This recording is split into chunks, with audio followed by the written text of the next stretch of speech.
Ce produit, le plum peanut, sort chaque jour en Afrique des centaines de milliers d'enfants de la famille. Cette pâte d'arachide est distribuée dans les hôpitaux, comme ici, ou dans les camps de réfugiés. Et son goût sucré semble bien apprécié. Ça marche bien parce que les enfants aiment ça beaucoup. Ils le mangent, ils le prennent comme du chocolat.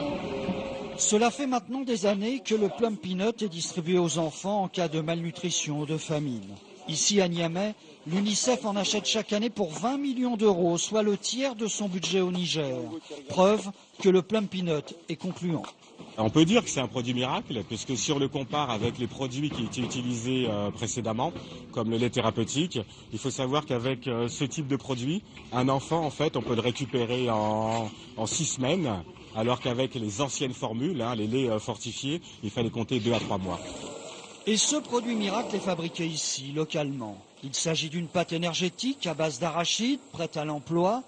Un succès scientifique dû à une société française, Nutri-7, dont le siège est à Rouen, qui s'est associée avec d'autres entreprises sur le continent africain.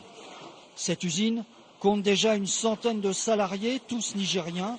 Elle pourrait doubler d'ici quelques années tant la demande est forte. L'entreprise emploie également en sous-traitance plus d'une centaine de personnes, comme ici. Ces femmes trient l'arachide.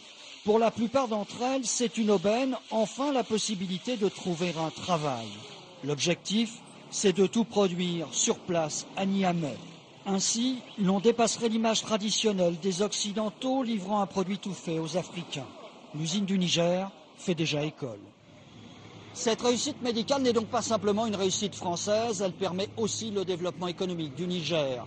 Sur le continent africain, il existe à l'heure actuelle une dizaine d'entreprises comme celle-ci. La dernière en date a ouvert il y a quelques mois à peine dans le pays voisin, au Burkina Faso.